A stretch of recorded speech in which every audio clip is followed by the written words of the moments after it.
तो हेलो दोस्तों, welcome to my YouTube channel SST easy SST with Bunty. तो दोस्तों, पिछली वीडियो में हमने जाना था कि सबसे प्राचीन सभ्यता जो है, जहां से सभ्यता की शुरुआत हुई थी, वो सभ्यता तीन थी। वो सभ्यता थी सिंधु घाटी सभ्यता, और ऐसी दो प्राचीन सभ्यता के बारे में हमने जाना था जिसका नाम है मिस्र और मेसोपोटामिया। मिस्र, मेसोपोटामिया और सिंधु सभ्यता, ये तीनों प्राचीन सभ्यताएं में से एक है। और हमने मैप में भी समझा था कि जो मैप हमारा ऐसे करके होता है, उसमें ये जो पूरब पश्चिम उत्तर दक्षिण होता है, तो पश्चिम की तरफ, इधर पश्चिम और उत्तर की तरफ यानी कि अफगानिस्तान और पाकिस्तान की तरफ, यानी पाकिस्तान में सिंधु सभ्यता बसी थी, जो कि पाकिस्तान का पंजाब का जगह था। अब हम आगे बढ़ते हैं हमारे चैप्टर में दोस्तों, जिसमें लिखा हुआ है कि हम आराम से जान सकते हैं कि सिंधु जो सभ्यता थी, है ना, वो सबसे पहली जो थी वो थी हड़प्पा सभ्यता। अब ये सिंधु सभ्यता जो थी वो बहुत बड़ी सभ्यता थी, एक सुसज्जित सुसज्जित और सर्वपल्ली एक शहर था। तो उस शहर में जब खोज हुई तो सबसे पहले क्या मिला, सबसे पहले कौन सा स्थान मिला? वो स्थान था हड़प्पा, और हड़प्पा सभ्यता को ही सिंधु सभ्यता कहते हैं। सिंधु सभ्यता किसे कहते हैं? हड़प्पा सभ्यता। क्यों कहते हैं? क्योंकि हड़प्पा सभ्यता ही सबसे पहले मिला था, इसीलिए पूरे सिंधु सभ्यता को हड़प्पा सभ्यता के नाम से भी जाना जाता है। तो दोस्तों, ये जो हड़प्पा सभ्यता थी, इसकी खोज सबसे पहले जो की थी ना, वो दयाराम साहनी ने की। देखिए, राम जी सहायक, है ना दोस्तों, हमारे जीवन में बिना राम जी की सहायता के कुछ नहीं हो सकता। हमारा जीवन बिना भगवान के कुछ है ही नहीं। तो इससे आप याद रख सकते हैं कि हड़प्पा सभ्यता पहला था, और उसका खोज जो किया था वो दयाराम साहनी ने किया था। राम जी सहाय दया कर पाए, तो उल्टा जब किया तो आपको पता चलेगा दयाराम साहनी। और 1921 में, कब किया था? 1921 में, यानी कि हड़प्पा सभ्यता की खोज सबसे पहले जो खोजी गई थी हड़प्पा सभ्यता, उसकी खोज दयाराम साहनी ने 1921 यानी 1921 ईस्वी में किया था। क्या 1921 यानी 1921? नहीं नहीं, ऐसा नहीं। 1921 का मतलब होता है दोस्तों बीसी, ईसा पूर्व, है कि नहीं दोस्तों? हालांकि उससे पहले 1872-73 में सर अलेक्जेंडर कनिंघम द्वारा इसका प्रारंभिक अन्वेषण किया गया था।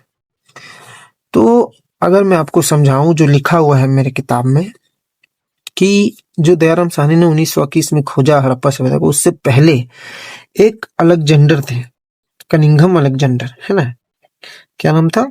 हालांकि 1972 से 73 के बीच एक अलेक्जेंडर थे, जो कि कनिंघम यानी एएसआई थे के महान निदेशक। वो क्या थे? एएसआई द्वारा इसका प्रारंभिक अन्वेषण किया गया था। इसका मतलब क्या है कि 1872-73 में अलेक्जेंडर नामक एक आदमी थे, जो कि कनिंघम द्वारा, किसके द्वारा? कनिंघम द्वारा इसका सबसे पहले खोजने का प्रोसेस कर दिए थे। तो खोजा किसने? दयाराम साहनी ने 1921 में।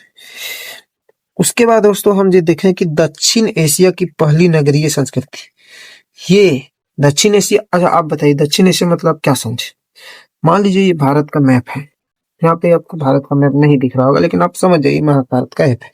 दोस्तों, मैं अगली वीडियो में आपको पक्का मैप ला के दिखाऊंगा। मैं मैप का ऑर्डर दे दिया था, एक्चुअली मैप मंगा ही रहा था, पर मैप आया नहीं है, पर वीडियो बनाना भी जरूरी है।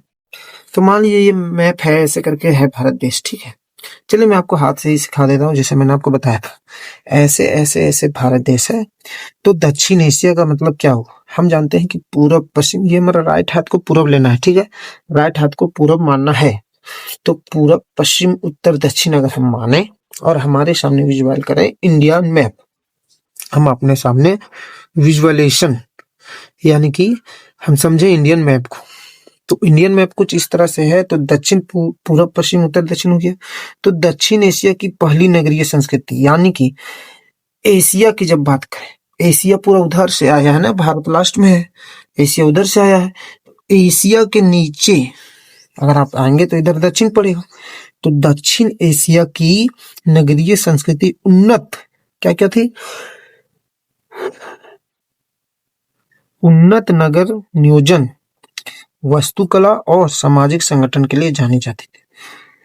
ये बोलना चाह रहा है किताब में कि जो पूरा एशिया है, तो एशिया के जो दक्षिण में जो है वो लोग इसी चीज के, यानी खास करके भारत को समझ लीजिए, वो इसी चीज के लिए जाने जाते थे उन्नति में। किस चीज के लिए? उनके पास नियोजन था, वास्तुकला था, सामाजिक संगठन था। यानी कि आप सिंधु सभ्यता को पूरा अच्छा से ले सकते हैं। किस तरह से सिंधु सभ्यता में, पता दोस्तों आपको किस तरह से होता था? घर है, घर घर घर घर घर घर से निकली है छोटी छोटी छोटी छोटी नाली, वो छोटी छोटी नाली एक बड़े नाले में जाके मिलती है, और बड़े नाले जाके शहर के बड़े नाले में जाके मिलते हैं, और वहां का सारा पानी फिर किसी बड़े समंदर में जाके या किसी इथि में जाके मिल जाता था। यानी कि लड़ाई झगड़ा होने की का चांस है ही नहीं, गंदगी है ही नहीं, और सब कुछ सुशोभित, सब पक्के ईंटों से बना हुआ, चबूतरा बना हुआ, जहाँ पे लोग बैठते हैं, मीटिंग्स होती है शाम शाम को बुजुर्गों की, बच्चों को खेलने की जगह, खेत है, पर्यान है, बहुत सारी चीज इस तरह से सुशोभित होता था। एक नगरीय व्यवस्था थी, और उसी को आर्किटेक्ट्स यूज भी करते हैं आजकल, समझे? ये हमारे प्राचीन भारत की देन है हमारे लिए।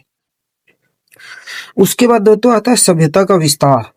ये जो सभ्यता थी, सिंधु सभ्यता फर्स्ट है, हड़प्पा सभ्यता 1900 की, दयाराम साहनी, कितनी चीजें हमने जानी। मिस्र भी है, मेसोपोटामिया भी है ना, एशिया के दक्षिण में भी है, और भारत के पश्चिम उत्तर में भी है ना। ऊपर से अब हम जानेंगे कि सभ्यता की विस्तार किस तरह से हुआ। तो महाराष्ट्र में देमाबाद, क्या है महाराष्ट्र में? देमाबाद। महाराष्ट्र में देमाबाद सबसे दक्षिण उत्तर प्रदेश में। अच्छा, तो सबसे ज्यादा विस्तार कहाँ है सभ्यताओं का, ये बताना चाह रहा है इस किताब में। माफ कीजिएगा, नींद आ रहा है। सभ्यताओं का सबसे ज्यादा विस्तार आपका सबसे पहले महाराष्ट्र के देमाबाद में। कहाँ? देमाबाद में। सभ्यताओं का विस्तार महाराष्ट्र के देमाबाद में, उत्तर प्रदेश में अलीमगरपुर में, और पाकिस्तान में सतकुंडोर में, और जम्मू में मांडा। ये सब जगहें हैं जहां पे आपको सबसे ज्यादा सुशोभित जगह मिलती हैं। कौन कौन सी है? महाराष्ट्र में देमाबाद, उत्तर प्रदेश में अलमगीरपुर यानी महाराष्ट्र में देमाबाद, उत्तर प्रदेश में अलमगीरपुर, और पाकिस्तान में सुतकुंडोर, और जम्मू में मांडा। यानी कि महाराष्ट्र में देमाबाद, है ना, उत्तर प्रदेश में अलीमगरपुर, पाकिस्तान में सतकुंडोर, और जम्मू में मांडा। ये सब जो जगह हैं जहां सबसे ज्यादा सुशोभित प्रदेश मिलते हैं। दोस्तों आगे का वीडियो में हम आपको बाद में मिलेंगे, क्योंकि हमारा क्लास कभी भी बोरिंग नहीं होना चाहिए, हमें ये अच्छे से पता है। हम यहाँ पे हिस्ट्री को रटने या पढ़ने नहीं, हिस्ट्री को समझने आए हैं, हिस्ट्री से सीख लेने आए हैं, ताकि समझते समझते हमें हिस्ट्री पूरी याद हो जाए, हिस्ट्री समझ में भी आ जाए।